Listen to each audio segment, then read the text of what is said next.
Okay, ready to get our hands a little dirty? Figuratively, of course. Always up for a challenge. What are we diving into today? Well, we're tackling a topic that's, let's just say, universal. Waste management. But with a twist. A twist. Does this twist involve a spaceship?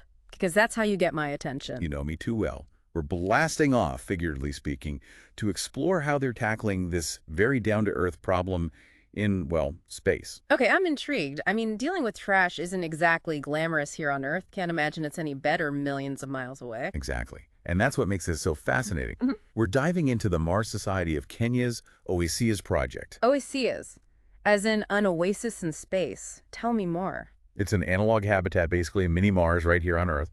They're using it to test all sorts of things for long-duration space missions. Including how to deal with, well, everything that comes with having humans in a confined space for a long time. Precisely. And they're taking a really ambitious approach, trying to create a completely closed-loop system. Closed loop, so everything gets reused. Talk about reducing, reusing, and recycling to the extreme. Right. What goes around comes around. And hopefully as something you'd actually want to be around a second time. I was just thinking water, especially, must be a precious resource in space. Absolutely. We take for granted turning on the tap or grabbing a bottle of water from the store. But on Mars, not an option. So how are they handling that in the OASIS project? Are we talking like some super high-tech filtration system? Even more interesting than that, they're tackling both gray water and black water recycling. Okay, hold on. Gray water, it sinks, showers, that sort of thing. But black water, Yeah. you're talking about. Yep, the stuff that usually gets flushed away without a second thought. Turns out there's a crucial distinction because gray water is generally less contaminated. Making it easier to treat and reuse, I'd imagine. Makes sense why waste energy purifying something that doesn't need to be absolutely pristine, right? Exactly. And when you're talking about surviving on Mars, every drop counts. So how do you even begin to recycle something like that? I'm almost afraid to ask. It involves a bit of scientific magic, actually. But before we get to that, I'm curious, did you know they're planning to build a full-scale version of this habitat in Kenya? Really? That's commitment. You can't exactly test this stuff out in a lab. Exactly. The OASIS project is all about real-world solutions. But to answer your question, how do you turn, well, into something drinkable again? Reverse osmosis. Ooh, that rings a bell, vaguely. Isn't that how some water filters work? Exactly. But on a much, much, much more advanced level. Imagine a membrane with incredibly tiny pores. Okay, I'm picturing it. Go on. So they basically force the wastewater through this membrane, and it acts like a superfine sieve. Only the tiniest particles, like pure water molecules, can get through. Leaving all the impurities behind. Clever. So they're left with drinkable water. You got it. It's pretty incredible technology. And the best part, it's not just for space. Wait, really? We could use this tech down here, too. Absolutely. Think about places with limited access to clean water, disaster relief efforts. The possibilities are huge. That's amazing. Okay, but I do have one burning question. How in the world does plumbing work in space? With no gravity, I imagine things could get messy. Messy might be an understatement. You're talking about a zero-gravity environment where fluids behave in all sorts of unexpected ways. Okay, now I'm really curious. Paint me a picture here.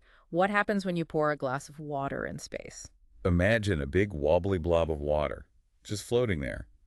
Not exactly a refreshing beverage. Okay, yeah, I can see how that would complicate things. It's a huge engineering challenge. Things we take for granted down here, like pipes and pumps. They need a complete redesign for space. So how are they handling that at OASIS? Are we talking like space toilets with special anti-gravity features? You're not far off. Think specialized pumps, filtration systems that don't rely on gravity. It's really remarkable stuff. Wow. High-tech water filtration, zero-G plumbing. What about the other stuff? You can't exactly take out the trash when you're living in a sealed habitat, right? You're on a roll with the tough questions today. They've actually been exploring a pretty out-there solution for long-term waste storage. Okay, you've got to tell me more. What could be more out there than what we've already talked about? What if I told you they're considering using the moon? The moon, as in a lunar landfill. That's bold, but also kind of brilliant. It's definitely a conversation starter. Of course, they're not talking about just dumping trash on the lunar surface. They're looking into ways to do it safely and sustainably. It's reassuring, because a lunar landfill sounds, well, a little counterintuitive to the whole idea of space exploration being good for humanity, right? Precisely. The last thing we want is to solve one problem just to create another one on a celestial scale. So it's more like they're researching a high-tech, super secure lunar vault for waste. You could say that.